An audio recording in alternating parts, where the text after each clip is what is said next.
Hey everybody, welcome to the first official 2025 walking video. For those new to the channel, Fancy and I, where is she? There's Fancy. Fancy and I go on these walks, and while we're on the walks, I just talk about stuff, whatever happens to be on my mind. You know, whatever the pertinent topic for the day is. And pardon the sun sometimes. It's an evening walk. Normally we do these in the morning in the summertime because it's cooler. But daylight savings changed, and we got some daylight at the end of the day. So I figured, hey, let's make it official. Let's start it.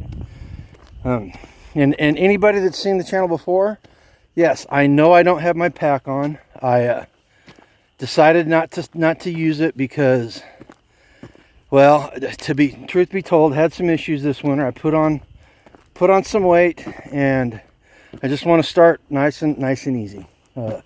Heart doesn't work quite as good as it used to, so I'm starting off slow again, and I'll work my way up. Eventually, here, give me about 3 or 4 weeks, I'll have the pack back on.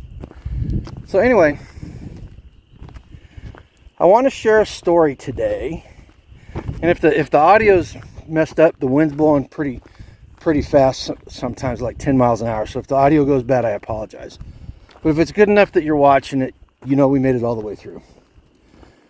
So anyway, I want to share a story that the pastor at the church I go to shared with us this weekend. He used it as part of his sermon, and I think it's a fantastic story. There's a fantastic moral here. And the story is about Dan Jansen. Anybody that doesn't know who Dan Jansen was, he was an American Olympic speed skater. And if I remember correctly, the first Olympic he went to was 1986. And he went 86, 88. I don't think he made the trials in 90, but he went to 92. And he did not win a single medal. Guy worked his butt off. Pinnacle in the world, one of the best athletes in the world, and he never won a medal. But he kept going back. And several months before the 1994 Olympics in Lillehammer, Norway, he set a world record. Won the gold at a non-Olympic. It was like one of the trials. So he goes to the Lillehammer, and he breaks another record, breaks the record again, and he wins the gold. And there's a fantastic picture of him in 1994 doing his victory lap, holding his 3-year-old daughter in his arms. Fantastic picture. Go look it up. Guy was in his mid-30s at that point. For speed skaters, that's an old man. Now, to me anymore, that's a young kid. But anyway, he persevered, and he kept going back. And somebody after the Olympics, and he won his gold, asked him how he persevered, how he was able to go back year after year after not winning gold and still continue to compete. And he tells a story. He was a young boy, and it was one of the first speed skating competitions he went to. And he did very poorly. Did not do as well as he wanted to do, and he was mad.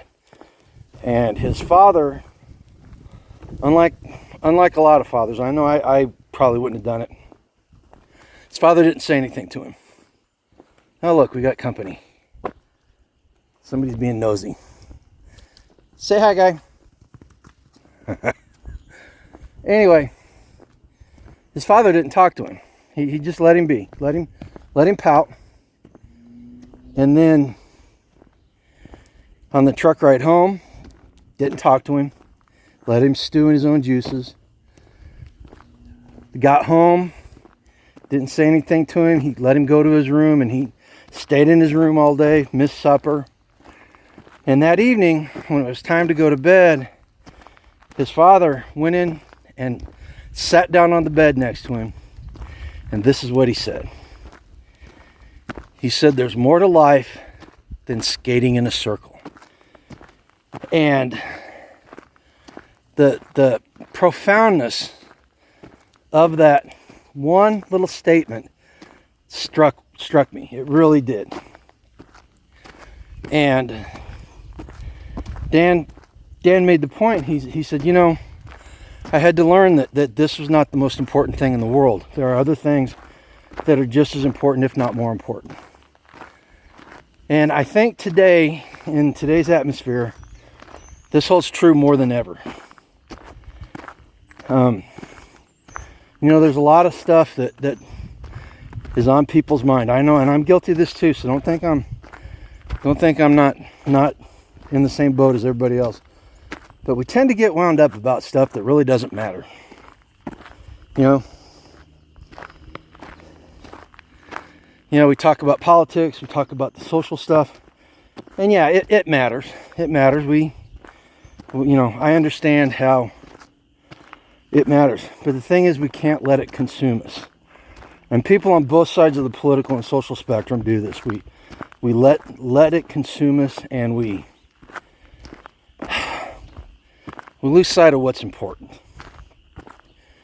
You know, people get paralyzed by fear. They lose their minds over what's happened in the country, and they just can't function. You know, they get depressed. They turn to drugs and alcohol.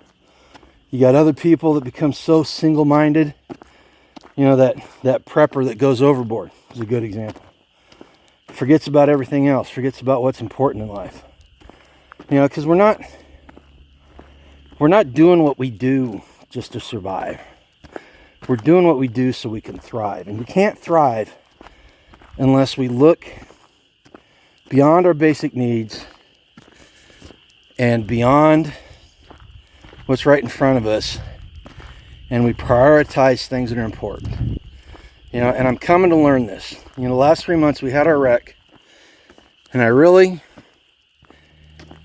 did not get out and do much with the community. I did a couple things. We had some work days. We had a couple of meetings. And I, be honest with you, I forced myself to go. Just didn't want to do it. You know, my daughter came out whenever Yoda had her surgery. I really enjoyed that. They live about 1,800 miles away.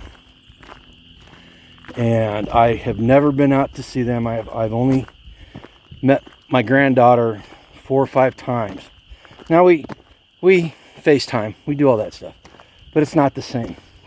It's not the same as being able to sit down on the floor and play with her and have a tea party with her. And same for my son's kids. You know, so I want to get to the point where I can start doing that again. Sorry about that. Had to talk to one of the neighbors. He was checking on the field you saw at the beginning that got burned yesterday. So, you know, another point in the whole more important than skating in circles is the fact that if we're going to change, we have to A, commit to it, and B, do it. Shed all that old stuff and embrace the changes and make yourself into a better person. And here's the reason why this is important to me right now. I think this is an important message. There's a lot of trials and tribulations coming. And whether we're guilty of it or not, we're going to pay the price just like the people that are guilty. It's just the way of the world. And it's going to be easy to get lost skating circles in that time. And we need to remember there's more important stuff out there, as well as making changes.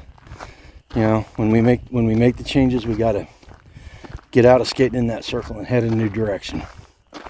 All right. Well, listen. Almost back to there's another look at that field that got burned. So we're almost back to the house. Now this is the point in the video when I ask you, if you're not subscribed to the channel, go ahead and subscribe. Leave a comment down below. If you are subscribed, let me know what you think about skating in circles.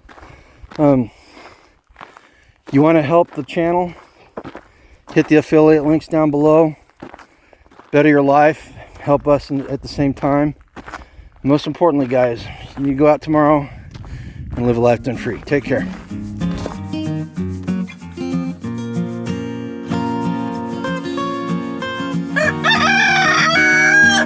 Thanks, Milo.